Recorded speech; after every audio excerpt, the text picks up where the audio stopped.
కాంగ్రెస్ లో నేతల మధ్య ఆధిపత్య పోరు ఇప్పుడు కులాల వివాదంగా మారిందా? తుంగతుర్తి ఎల్బీ నగర్ పంచాయతీలు పార్టీకి కొత్త తలనొప్పిగా మారాయా? నేతల నోటి దురుసు కాంగ్రెస్ కు రాజకీయంగా నష్టం తెచ్చే పరిస్థితి వచ్చిందా? పీసీసీ నియమించిన కమిటీ ఏం తేల్చింది? ఎవరిపై ఎలాంటి చర్యలు సిఫార్సు చేసింది? కాంగ్రెస్ అధిష్టానం ముందున్న అసలు పరీక్ష ఏంటి? తెలంగాణ కాంగ్రెస్ లో అంతర్గత విభేదాలు కొత్త విషయం కాదు. కానీ ఇటీవల తుంగతుర్తి ఎల్బీ నగర్ నియోజకవర్గాల్లో చోటు చేసుకున్న పరిణామాలు మాత్రం పార్టీని తీవ్ర ఇబ్బందుల్లోకి నెట్టాయి. మొదట స్థానిక నాయకుల మధ్య ఆధిపత్య పోరుగా ప్రారంభమైన ఈ రెండు వివాదాలు ఆ తరువాత క్రమంగా సామాజిక వర్గాల మధ్య వివాదాలుగా మారాయి. పార్టీ కార్యాలయం గాంధీ భవన్ వరకు చేరిన ఈ పంచాయతీలు రాష్ట్ర వ్యాప్తంగా చర్చకు దారితీశాయి. పార్టీ క్రమశిక్షణపై ప్రశ్నలు తలెత్తడంతో పాటు కాంగ్రెస్ ఇమేజ్ పైన ప్రభావం చూపించాయి. ఈ పరిణామాలపై పార్టీ రాష్ట్ర వ్యవహారాల ఇన్ఛార్జ్ మీనాక్షి నటరాజన్ తీవ్ర అసంతృప్తి వ్యక్తం చేసినట్లు కాంగ్రెస్ వర్గాల్లో ప్రచారం జరుగుతోంది. ముఖ్యంగా ఈ రెండు వ్యవహారాలను పీసీసీ నాయకత్వం సమర్థంగా హ్యాండిల్ చేయలేదు అనే అభిప్రాయం కూడా వ్యక్తమవుతున్నట్లుగా తెలుస్తోంది. ఈ రెండు వివాదాలపై పూర్తి స్థాయిలో వాస్తవాలు తెలుసుకునేందుకు పీసీసీ చీఫ్ మహేష్ గౌడ్ ప్రత్యేక కమిటీలను ఏర్పాటు చేశారు.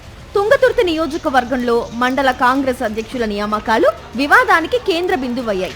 స్థానిక ఎమ్మెల్యే ఆ నియామకాలను సమర్థించగా ఎంపీ చామల కిరణ్ కుమార్ రెడ్డి తీవ్ర అభ్యంతరం వ్యక్తం చేశారు.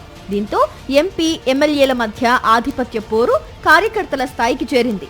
రెండు వర్గాల కార్యకర్తలు గాంధీ భవన్ కు చేరుకుని ఒకరిపై ఒకరు ఫిర్యాదులు చేసుకోవడమే కాకుండా రాళ్ల దాడులకు కూడా దిగడం పార్టీని తీవ్ర ఇబ్బందుల్లోకి నెట్టింది. ఈ వ్యవహారంపై పూర్తి నివేదిక సిద్ధం చేసే బాధ్యతను వర్కింగ్ ప్రెసిడెంట్ జగ్గారెడ్డికి అప్పగించారు. ఆయన స్థానిక నేతలతో పాటు పలువురు కీలక నాయకులను కలిసి పూర్తి వివరాలు సేకరించి నివేదికను సిద్ధం చేశారు. త్వరలోనే ఆ నివేదికను పీసీసీ చీఫ్ మహేష్ గౌడ్ కు అందజేయనున్నారు. ఎల్బీ నగర్ వివాదం కూడా కాంగ్రెస్ కు ఊహించని చిక్కులు తెచ్చింది. స్థానిక నేత ఈశ్వరమ్మ యాదవ్ కు యాదగిరిగుట్ట దేవస్థానం బోర్డు సభ్యురాలిగా ప్రభుత్వం అవకాశం కల్పించిన సందర్భంగా నియోజకవర్గంలో అభినందన ఫ్లెక్సీలు ఏర్పాటు చేశారు. అయితే ఆ ఫ్లెక్సీల్లో కాంగ్రెస్ సీనియర్ నేత జక్కిడి ప్రభాకర్ రెడ్డి ఫోటో లేకపోవడంపై ఆయన కుమారుడు యూత్ కాంగ్రెస్ అధ్యక్షుడు జక్కిడి శివచరణ్ అభ్యంతరం వ్యక్తం చేశారు. ఈ సందర్భంగా ఫ్లెక్సీలు ఏర్పాటు చేసిన వారితో ఫోన్లో మాట్లాడిన శివచరణ్ రెడ్డి కులాలను కించపరిచేలా మాట్లాడారు అంటూ బీసీ సంఘాలు తీవ్ర అభ్యంతరం వ్యక్తం చేశాయి. ఈశ్వరమ్మ యాదవ్ కూడా PCC chief Mahesh Goud, party incharge Meenakshi Natarajan ను కలిసి జక్కిడి శివచరణ్ రెడ్డి, జక్కిడి ప్రభాకర్ రెడ్డిలపై క్రమశిక్షణ చర్యలు తీసుకోవాలని డిమాండ్ చేశారు. దీంతో ఈ వ్యవహారాన్ని పరిశీలించేందుకు జగ్గారెడ్డి, రంగారెడ్డి డీసీసీ అధ్యక్షుడు చెల్లా నరసింహారెడ్డి, ఎల్బీ నగర్ ఇన్ఛార్జ్ మధు యాష్కి గౌడ్ తో కమిటీ ఏర్పాటు చేయగా ఆ కమిటీ తన నివేదికను సీల్డ్ కవర్ లో పీసీసీ చీఫ్ కు అందించింది.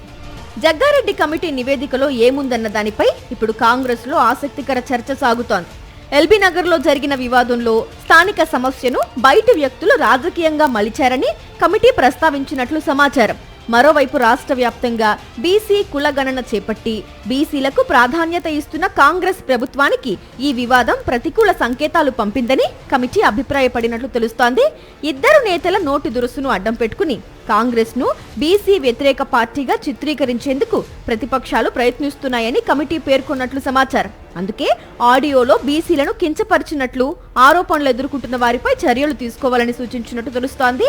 యూత్ కాంగ్రెస్ అధ్యక్షుడిగా ఎన్నికైన జక్కిడి శివచరణ్ రెడ్డిపై చర్యల అంశాన్ని యూత్ కాంగ్రెస్ జాతీయ నాయకత్వం పరిశీలించాలని, అలాగే 4 దశాబ్దాలుగా పార్టీలో పనిచేస్తున్నప్పటికీ కులాల మధ్య విద్వేషాలు పెరిగేలా వ్యాఖ్యలు చేసినందుకు జక్కిడి ప్రభాకర్ రెడ్డిపై క్రమశిక్షణ చర్యలు తీసుకోవాలని కమిటీ సిఫార్సు చేసినట్లు పార్టీ వర్గాలు చెబుతున్నాయి. తుంగతుర్తి వివాదంపై కూడా జగ్గారెడ్డి కమిటీ కీలక సూచనలు చేసినట్టు తెలుస్తోంది. ఈ నివేదిక తయారీ కోసం ఉమ్మడి నల్గొండ జిల్లా మంత్రులు కోమటి వెంకటరెడ్డి, ఉత్తమ్ కుమార్ రెడ్డి, ఎమ్మెల్యే రాజగోపాల్ రెడ్డి తదితరులతో కమిటీ చర్చలు జరిపింది. ఏఐసీసీ నిబంధనలకు విరుద్ధంగా నియమితులైన 3 మండల కాంగ్రెస్ అధ్యక్షులను మార్చాలని కమిటీ సూచించినట్టు తెలుస్తోంది. ఒకవేళ దీనికి స్థానిక ఎమ్మెల్యే అంగీకరించకపోతే ఆ 3 నేతలకు బ్లాక్ కాంగ్రెస్ అధ్యక్ష పదవులు లేదా ప్రభుత్వ నామినేటెడ్ పోస్టులు ఇచ్చే ప్రత్యామ్నాయాన్ని కూడా కమిటీ ప్రతిపాదించినట్లు సమాచారం. స్థానిక స్థాయిలో విభేదాలు మరింత ముదరకుండా అన్ని వర్గాలకు సముచిత ప్రాధాన్యత కల్పించే దిశగా ఈ సూచనలు చేసినట్టు తెలుస్తోంది. చూడటానికి ఇవి రెండు నియోజకవర్గాల రాజకీయ విభేదాలుగా కనిపించినప్పటికీ క్రమంగా సామాజిక వర్గాల మధ్య వివాదాలుగా మారడం కాంగ్రెస్ అధిష్టానాన్ని ఆందోళనకు గురిచేసింది. పార్టీ ప్రతిష్టకు భంగం కలగకుండా, ముఖ్యంగా బీసీలకు వ్యతిరేకంగా కాంగ్రెస్ ఉందన్న ప్రచారానికి అవకాశం ఇవ్వకుండా వెంటనే దిద్దుబాటు చర్యలు చేపట్టాలని Jaggareddy committee PCC chief Mahesh Goud కు సూచించినట్టు తెలుస్తోంది. ఇప్పుడు ఈ నివేదిక ఆధారంగా మహేష్ గౌడ్ ఎలాంటి నిర్ణయాలు తీసుకుంటారు? నేతలపై క్రమశిక్షణ చర్యలు ఉంటాయా లేక రాజీ ఫార్ములాతో ముందుకు వెళ్తారా అన్నది తెలంగాణ కాంగ్రెస్ లో ఆసక్తికరంగా మారింది. మరిన్ని అప్డేట్స్ కోసం ఛానల్ ను సబ్స్క్రైబ్ చేయండి. నోటిఫికేషన్స్ కోసం బెల్ ఐకాన్ పై క్లిక్ చేయండి.